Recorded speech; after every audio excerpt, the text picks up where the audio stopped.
Good afternoon. Kalonji Changa, National Coordinator of the National Coalition to Combat Police Terrorism. Today I want to introduce to you the chairpersons of the National Coalition to Combat Police Terrorism and other different organizations who are here to support. To my right we have Dhoruba Wahad, who is a former Black Panther leader and also a former victim of counterinsurgency and police brutality himself. And we also have a great former Congresswoman, the People's President, Cynthia McKinney, here today. So you're going to hear from them, and then we'll hear from some of the other folks in the coalition. I was asked, along with other organizations, to co-chair a civic effort to rein in militarized police in the United States, especially as they relate to the Black community in the United States. And so I want to say to the press gathered here today that this coalition will include a number of grassroots organizations, young activists, entertainers, legal professionals, and people from all walks of life in the various minority communities who are interested in stopping the policing tactics that we are witnessing today. And I want to say on my part, as a member of this coalition, as a co-chair of this coalition, I want to emphasize that we are not about trying to reform the institutions of white supremacy and racism in the United States. Policing in the United States has a historical root in control and management of African Americans and the descendants of slaves in this country. The historical basis for policing in the United States in the Black community, where it is most violent, most racist, and most unjust, is not a subject or is not an area for social reform. It's an area for political empowerment. So, having said that, we have, as our co-chair, Cynthia McKinney, who has a long record of struggling for the political empowerment of the African American community here in Georgia and internationally. Cynthia is recognized around the world as a human rights activist. It is fitting that she co-chaired this coalition at a time when 20,000 policemen in an entire nation can mourn the passing of 2 police officers, can mourn the unfortunate demise and death of 2 police officers. And the Obama administration can send the Vice President of the United States to deliver a eulogy in New York for the demise of these 2 police officers. When countless Black young men have been gunned down in the streets by policemen, and there has been no national recognition, no national mourning, no outpouring of grief for the families of these individuals. Well, we're going to tell you something here today. In the United States today, almost 5% of the Black electorate is lost to the criminal justice system. They're disempowered. They cannot vote. They cannot participate in civil activities. Well, this coalition intends to use that 5% in the United States, the hundreds of thousands of young Black men and women who are harassed every day by the police, as a political constituency outside of the Democratic Party, outside of the Republican Party, outside of the duopoly of politics in this country, to mobilize them to decentralize police in the African community, to take the command and control structure of policing in the African community and put it in the hands of its citizens, to demand that police live in our community who police our community.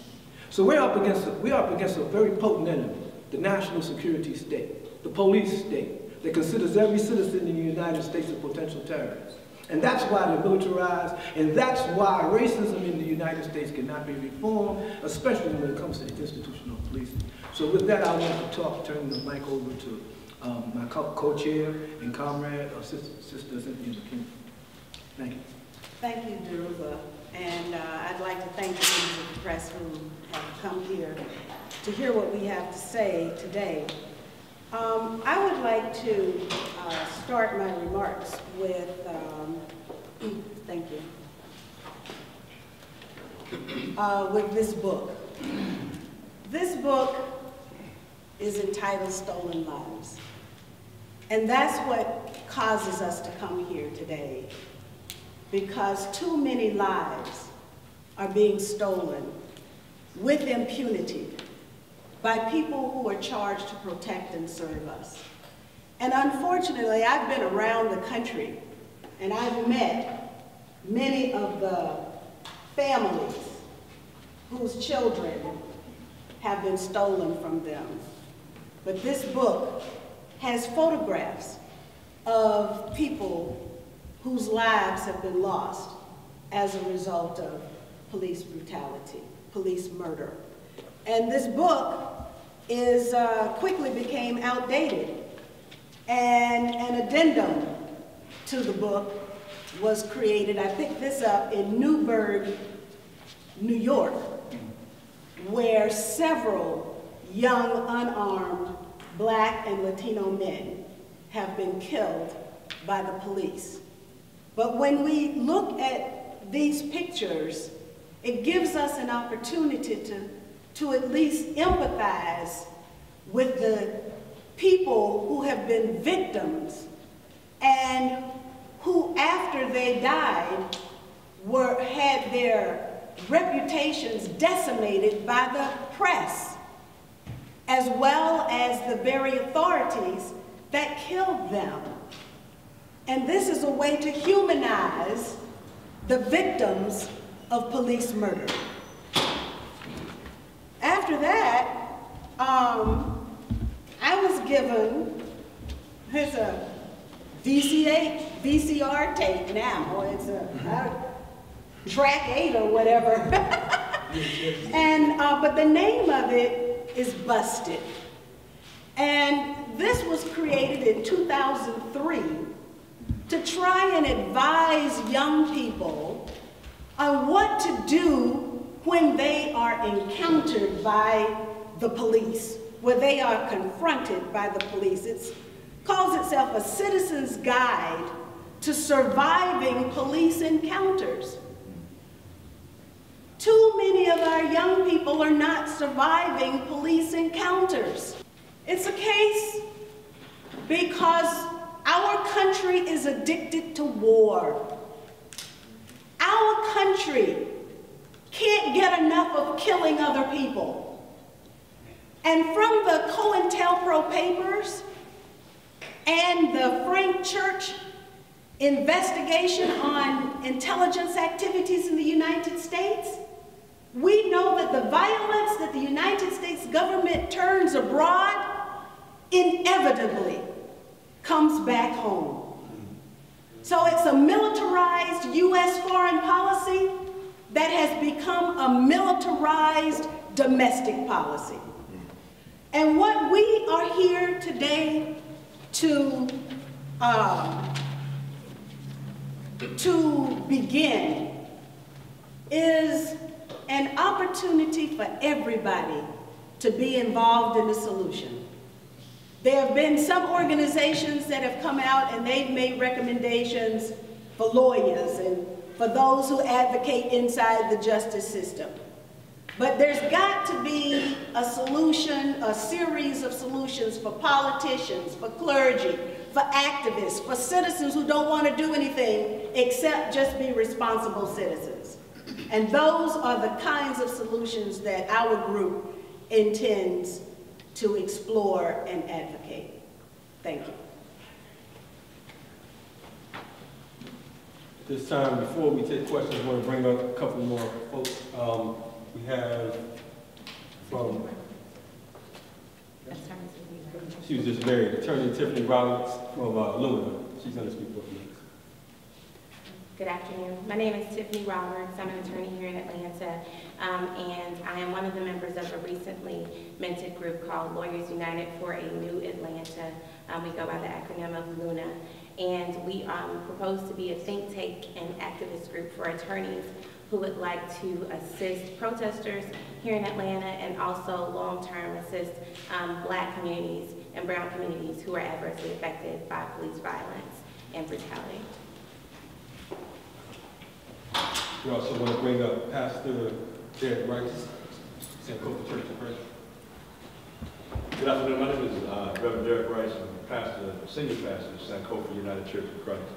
And as an intentionally African-centered church that is social justice minded, we recognize our responsibility as a church of being individuals who are called to come out from the masses of our people for the express purpose of legislating on behalf of those people. So we recognize that in most of the instances where police brutality has taken place, very few times those officers are in any way tied to those communities. And so we're advocating for communities to be able to police themselves so that some of these arguments that we're making will no longer be necessary. Brother Jihad. My name is Jihad. I'm basically a community activist and basically a concerned citizen. One of the things that I wanted to add to this image is something that I think that all of you can basically relate to if you be honest with what you've seen. You see young black males, at least I see young black males, and if I see them, I'm sure you see them, over for simple traffic violation. The unique thing that you see about these pullovers is 9 times out of 10, there are 2 or 3 police officers there, and they're searching the cars. So even though we're talking about death, we're talking about the psychological effect of also something being taken to another level. If you're pulled over for a simple, I didn't turn or you didn't put your signal on, and the next thing you know, young black males are standing on the side of the street with their hands behind their back, and the police officers are all in the trunk on a simple traffic violation. Now, if you, the reporters or the audience, be sincere and honest, you've seen this. Most of us see it and ride by it and pay it no attention. So what I'm asking is that you be honest with what we're talking about. Present it properly. Present it from the plain, simple level of that young man that's being terrorized by just a simple pullover. And I would also like to ask also that the black lawyers that are here and the other lawyers that are representing good faith lawyers, that we put out some type of PSA and let these young black males know that you don't have to consent to a search. 9 times out of 10, the sincerity of them just to get this particular situation over with, they consent to the search. And then there's no record of the search. So the police officer who does the search, he doesn't stop and go back to his car and say, I stopped this car and I searched it for such and such. He just says, I stopped the car for a simple left turn or a simple violation. You understand what I'm saying? So what I would like for us to do is to also paint the picture, put the picture out there clear, that we're not just talking about death, but we're talking about the psychological effect of the trauma of black men being pulled over, not just black boys, but black men and black women. When police officers pull up behind us, our heart automatically starts to beat. And that's not the way we're supposed to live. I heard yesterday one of the police officers on a national TV show, a radio show, and he talked about they sent an email out to police officers across the country and told them to be careful where they go. Be careful when they stop for coffee. Be careful when they go shopping. Be careful when they come. Well, hell, that sounds like us. That sounds like what we've been going through. You understand? So clearly, we want you to understand that we're serious about this effort, we're serious about this commitment, and either 1 or 2 things must happen. We're all going to enjoy America, or none of us are going to enjoy America. We're going to hear from Marcus Coleman from, that's the West Side yourself, say it ourselves. Good afternoon. A wise man once told me, when you're a part of a group that is saturated in wisdom, knowledge, and experience, you really shouldn't have to talk that long. So I'm going to make this very short. As we continue to fight for justice for Kendrick Johnson, as we continue to fight for justice for Boom Khan Pontsavon, a.k.a. Baby Boo Boo, Eric Gardner, Tamir Rice, the list goes on and on. We want to make sure that we capture the moment of this movement. The reason that I am very proud to be asked to be a part of this NCCPT, the National Coalition to Combat Police Terrorism, is because you have representatives here that you don't find in other coalitions. You have people that have been unjustly incarcerated for years, political prisoners learning the system from the inside out. You have activist attorneys that use their office in the courtroom that for more than just what normal attorneys would do. Sometimes normal attorneys just want the check and they don't really care about the people, right? You have activist pastors here that use their church for more than just reciting hymns. You have grassroots activists that don't get the mainstream pub or notoriety, but do almost twice the amount of work. So I have a unique vantage point because I'm happy to be a part of this group, because I think this group actually carries the spirit of the movement that is taking place across the nation. The time is now. We have to seize it. And I left out a Congresswoman. You have elected officials here that care about more than just a check, that care about the people, even long after they have left their seats. So again, when you have a solid coalition, we feel like we have the pulse of the nation. We feel like we have the people in place that can handle any conversation in any room necessary. All power to the people. Let the movement continue. We want to point out the National Coalition to Combat Police Terrorism is not one of the coalitions you're used to. It's not the same old two-step. We're not taking money from corporations to be quiet. You know, we're not having backdoor meetings with the mayor and all these other type folks who really don't care anything about us, only when it's time to fix their image. We want to point out that there are a number of different hip-hop artists, there are a number of different activists, grassroots people, people who come from street organizations. As they pointed out, churches, politicians. This is indeed a people's coalition. You know, so we're inviting the people to get involved. We're inviting the press to get involved and be on the right side of history, because of the fact that in this stage in the game, you know, there's no neutrals. There's no neutrals. The president of the PBA up in New York pointed out a few weeks ago that they were at war. The police in New York, they proved that they were in war when they turned their back on their own mayor. They have no care or concern with everyday people, and we do. So make sure you're on the right side of history or get caught out on the wrong side. We want to call up next Attorney Molly Davis, and he has a victim of police terrorism here with us. We want to, Ms. Natanya Griffin, back in July of 2013, her family was raided, her home was raided. The place where our home is a place of sacredness, a place of peace, a place that we can expect to go when the world is swirling around. We get to go home to be safe and sound. Unfortunately, in July of 2013, DeKalb County Sheriffs came into Ms. Griffin's home, and fortunately for her, her sons were able to capture some of the dialogue, some of the terrorism, how her sons were being called the N-word, how they were being just outright threatened, and they had done nothing wrong. It goes to the very issue that Brother Wahad mentioned about the psychological impact that police are having on young people, particularly in poor communities and in black and brown communities. And so Ms. Griffin is here. We represent her sons against the DeKalb Sheriff's Department, but she's here to speak on behalf of her family. She has experienced police terrorism firsthand, and it's different than just police brutality. That's a form of terrorism, but what she's experienced and what the world saw on CNN and on other national networks with her family, again, speaks to the level that the police and sheriffs and law enforcement will go to intimidate and terrorize working day, everyday, ordinary people. So Ms. Natanya Griffin. Good day, thank you for having me here. My name is Natanya Griffin, and I'm here, like Attorney Davis said, on behalf of my sons who were, and myself, who were victimized and terrorized by the police department.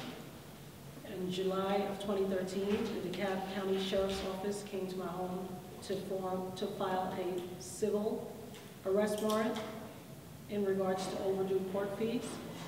And after they had already taken me into custody, they stormed into my house without proper warrant or any invitation in, and terrorized and abused my sons, even up to the point of standing on one of my sons' head. You know, when I see this t-shirt over here, I can't breathe. It's poignant because I think there's a big possibility that maybe Eric Garver's mother wouldn't have, or family wouldn't have had to see that. My son said those very same words on tape. I can't breathe, as a bunch of cops held him down, unnecessarily terrorized my family. I'm here to lend my voice to the cause because no one should have to endure that. Our house is our sanctuary, and it was disturbed. The peace and quiet of our home was disturbed by the terroristic policies of the DeKalb County Sheriff's Office, and no other family should have to endure that.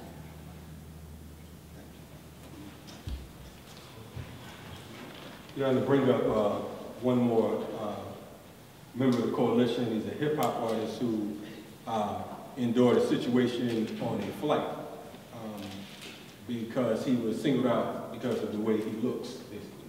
Want to have Mike Flo, who is a rapper and also a DJ for the hip-hop group Decatur.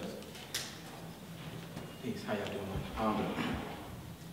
Just beyond anything that may have specifically happened to me, you know, I'm a father, I'm an artist, I'm a retired school teacher, and with 12 years teaching, basketball coach, so on and so forth. The profiling is real. I ran out of hands and feet the amount of times that I've been pulled over for just all type of erroneous things that have led to, you know, nonviolent searches and just an overall antagonistic attitude toward the constituency of this so-called nation. I stand in alliance with anything that is working beyond lip service to combat police terrorism. Terrorism is an active word, it's a verb, you know, and the things that are happening aren't about perception. They're not about, well, had he or she not been doing this. It's not about that. We're talking about active, aggressive acts on working class citizens. So when you see me, you see a lot, but that's mine, that's my choice. And I live for my children to be as self-determined and to have as much Kalonji Changa as they so desire. But what I look like and what I may appear to be to the world moreover varies, and that's fine too. The problem is when it takes the next step and it infringes upon my human rights beyond any unjust laws that are on the books hundreds of years, my human rights as a father, as a dance dad, as a soccer dad, as a coach.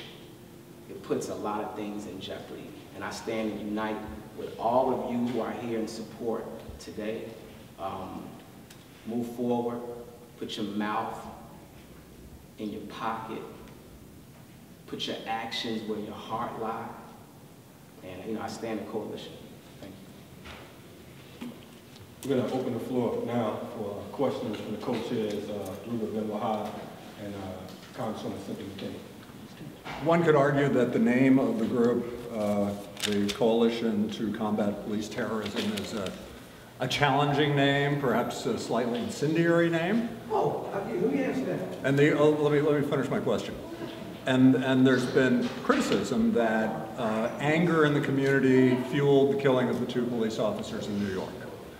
Do you have a responsibility to exercise restraint in terms of that kind of rhetoric?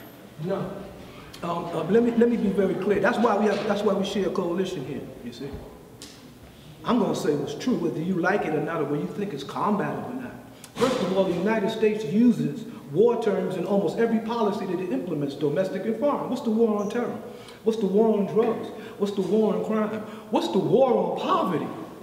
War is a slightly belligerent term, wouldn't you agree? So, the use of terms, to combat means that, to combat. We're not here to determine other people's political agenda. We're not here to tell other people how to think. We don't represent the politics of the Gardner family. We don't represent the politics of the Brown family. They're in grief, they lost their child, it launched a movement. Yes, they are not our political leaders. This coalition says what it is, to combat police terrorism, because the police are terrorizing us and have been terrorizing us for what, 400 years now? They're the descendants of the patty rollers, remember them from New York? They're the descendants of the Ku Klux Klan. They're the descendants of the militias that used to go hunt slaves and run them down. That's what the police, that's how they police our community. Huh? If you think that that history is not worthy of the term combat, then you need to be 12 years a slave. So yes, we don't have no obligation to tone down our rhetoric. Who do we have an obligation to? CNN, to you, to white folks? Do we have an obligation in this society as the victims of white supremacy in this country to reform white supremacy? Do we have an obligation to make you feel better about yourself and better about your country? No. The coalition is to combat police terrorism. Do you think there are any police officers out there who are honorable people who do a good job, who maybe deserve to be not? I think that if our decentralization program comes through, they'll be living in our community. We know that there's black police officers who are terrified by their colleagues. We know that there are black police officers who cannot police properly because of white supremacy, institutional white supremacy inside of their organization. So that we hope that if we can change the laws that allow the police, that allow the community to control policing in their community, that has residency clauses at least for 3 or 4 years of a police's term, that he live in the community that he work in. I'm sure that there are black police officers out there are white police officers out there from every denomination who will protect their community, who will enforce the law, and who will protect the defenseless from those amongst their ranks who would make them victims. Yes, I do believe there are those types of policemen. Does this type of rhetoric endanger them? Well, they endangered species already, because we know the individual cannot change an institution. Talk to the average black cop and what he tells you when he's off duty and he has to wear his gun. He's terrified, he's scared to death. That a white cop might shoot him because he thinks he's another Negro with a gun. Okay, so let's be real. I think while I appreciate the question, I really understand that you are trying to turn us into the bad guys. And we're not the bad guys. We are here for the people.